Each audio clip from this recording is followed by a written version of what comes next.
नमस्कार। आज हमारा रीट के प्रश्नोत्तरों की सीरीज में अगला वीडियो है चोल चालुक्य प्रतिहार राष्ट्रकूटों से संबंधित।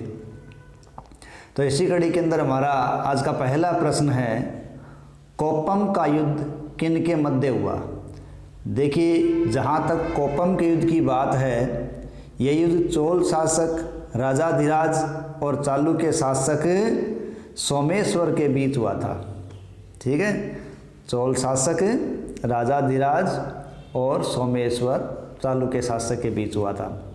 यहाँ ध्यान रखें कि जो राजाधिराज है वो युद्ध वो चोल राजा हुआ है जो युद्ध के अंदर ही मारा गया था।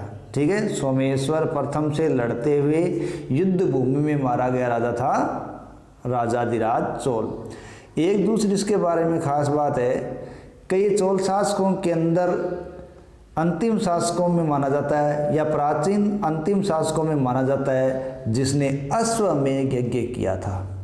ठीक है, नेक्स्ट क्वेश्चन है, किस ग्रंथ को हिंदू कानून का आधिकारिक ग्रंथ माना जाता है। तो वो ग्रंथ है मिताक्षरा। ठीक है, मिताक्षरा को हिंदू कानून का एक आधिकारिक ग्रंथ माना जाता है। ये रचना जो मिताक्षरा है वो रचना विज्ञानेश्वर द्वारा लिखी गई है और मिताक्षरा जो विज्ञानेश्वर ने लिखी है वो याज्ञवल्क्य की स्मृति पर एक टीका है। जहाँ तक मिताक्षरा के लेखक विज्ञानेश्वर की बात है तो वो चालुक्य शासक विक्रमादित्य 6 के दरबारी थे। ठीक है, और विक्रमादित्य 6 के ही दरबारी थे विल्हण, जो कि कश्मीर के निवासी थे, और विल्हण ने विक्रमांक देवचरित की रचना की थी। अगला प्रश्न है, हिरण्यगर्भ या सोने का गर्भ नामक अनुष्ठान किस शासक ने किया था। तो हिरण्यगर्भ अनुष्ठान है वो राष्ट्रकूट शासक दंतिदुर्ग ने किया था। देखिए, राष्ट्रकूट शासक दंतिदुर्ग ने राष्ट्रकूट वंश की स्थापना की थी और ये स्थापना लगभग 752 ईस्वी के अंदर मानी जाती है। जब ये माना जाता है कि दंतिदुर्ग ने 752 ईस्वी के लगभग चालुक्य शासक कीर्तिवर्मन को हरा दिया था। ये कीर्तिवर्मन है वो वातापी के चालुक्य शासक थे, उनको हरा दिया और राष्ट्रकूट वंश की स्थापना कर ली। तो दंतिदुर्ग ने जब वातापी से चालुक्य के प्रभाव को समाप्त कर दिया तो चालुक्यों की 2 शाखाओं का निर्माण हो गया। ठीक है, यानी वातापी से उनका प्रभुत्व खत्म हो गया और अब आगे चालुक्यों ने 2 शाखाओं का निर्माण किया था। जो एक शाखा है उसने उत्तरी तमिलनाडु को अपना केंद्र बनाया और जिन्होंने उत्तरी तमिलनाडु को केंद्र बनाया वो पश्चिमी चालुक्यों के नाम से जाने गए, तथा जो आंध्र प्रदेश की ओर चले गए और आंध्र प्रदेश में जाकर जिन्होंने वेंगी को अपना केंद्र बनाया वो वेंगी के चालुक्य या पूर्वी चालुक्य कहलाए। इस प्रकार दंतिदुर्ग के द्वारा चालुक्य शासन को वातापी से प्रभावहीन करने के बाद 2 चालुक्यों की नई शाखाएं बनी जो पश्चिमी चालुक्य और पूर्वी चालुक्यों के नाम से जानी गई। अगला प्रश्न है, ग्वालियर प्रशस्ति। देखिए, यहाँ हमें ग्वालियर प्रशस्ति के साथ ध्यान रखना है मिहिर भोज। ग्वालियर प्रशस्ति की जो मिहिर भोज के कार्यों का वर्णन करती है वो किस भाषा में लिखी गई है। तो ग्वालियर प्रशस्ति की भाषा है संस्कृत। कौन सी भाषा है? संस्कृत भाषा है। अगला शासक है गुर्जर प्रतिहार राजा हरिश्चंद्र किस वर्ण का था। देखिए, गुर्जर प्रतिहार शासक हरिश्चंद्र है वो ब्राह्मण वंश के थे। ठीक है, या ब्राह्मण वर्ण के थे। देखिए, घटियाला शिलालेख, ये जो शिलालेख है वो जोधपुर से प्राप्त हुआ है। इसी प्रकार जो घटियाला शिलालेख है वो जोधपुर के अभिलेखों के अंदर एक प्रमुख शिलालेखों के अंदर माना जाता है। बाउक का शिलालेख है वो भी प्रमुख शिलालेखों में इन शिलालेखों से पता चलता है गुर्जर प्रतिहार वंश का आदि पुरुष या संस्थापक राजा हरिश्चंद्र या रोहिलधी था।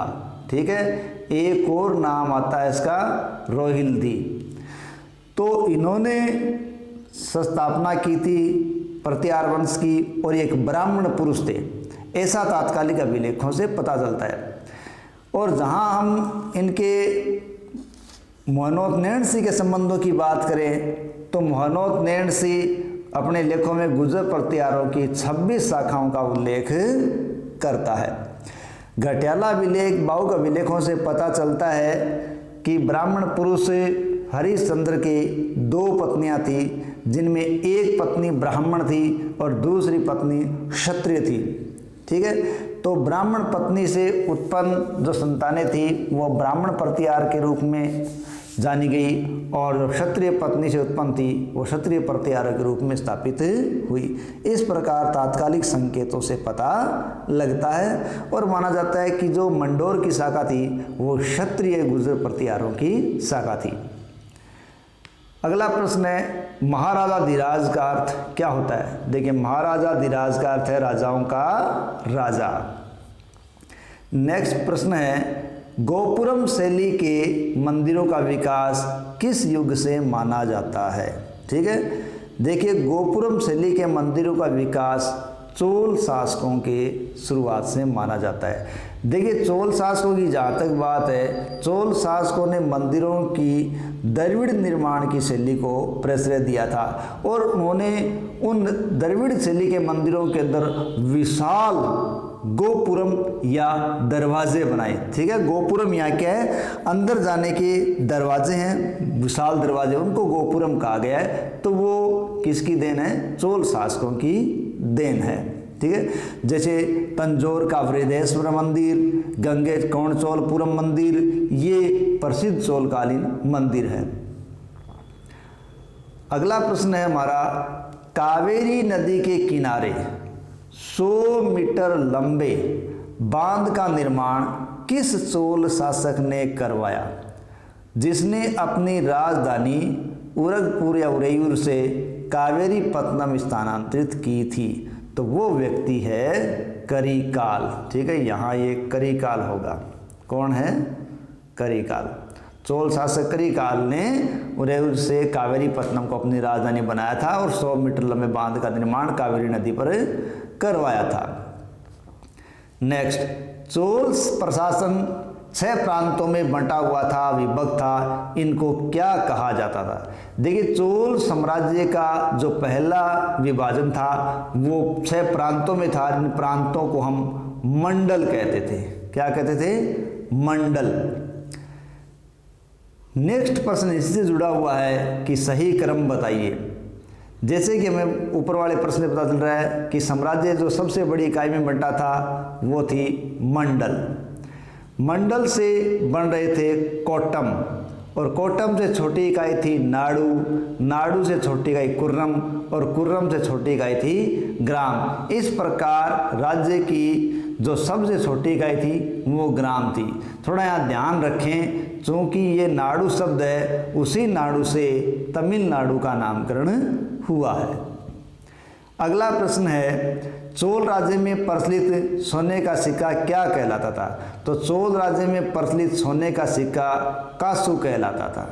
ठीक है, जो लगान के रूप में लिया जाता था सोने का सिक्का कासू, और ये 16 औंस का होता था। कितने औंस का होता था, 16 औंस का।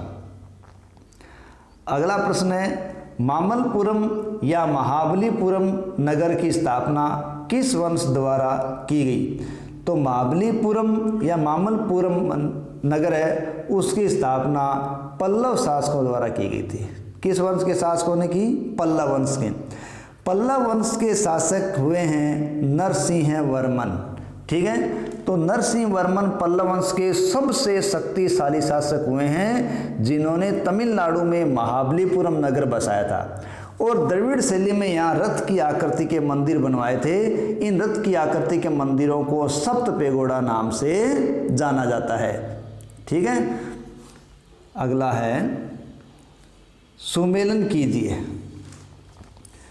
कैलाशनाथ मंदिर, देखिए जहाँ तक कैलाशनाथ मंदिर की बात है, एलोरा का कैलाशनाथ मंदिर है वो राष्ट्रकूट शासकों की देन है। और राष्ट्रकूट शासक कृष्ण प्रथम ने कैलाशनाथ मंदिर का निर्माण करवाया था, जो एक चट्टान को काटकर बहुत ही बढ़िया बनाया गया। इसी प्रकार दूसरा है चिदम्बरम का मंदिर है, वो चोल वंश की देन है। किन शासकों की देन है? चोल शासकों की देन है। और 5 रथ वाले मंदिर ये पल्लवों की देन है। और देवगढ़ झांसी का दशावतार मंदिर है, ये गुप्त काल की महान अवशेष है। नेक्स्ट, मत विलास प्रहसन नामक नाटक किसने लिखा है? तो मत विलास प्रहसन नामक नाटक है वो महेंद्र वर्मा प्रथम द्वारा लिखा गया है। तो महेंद्र वर्मन प्रथम है वो पल्लव वंश के शासक हुए हैं। किस वंश के?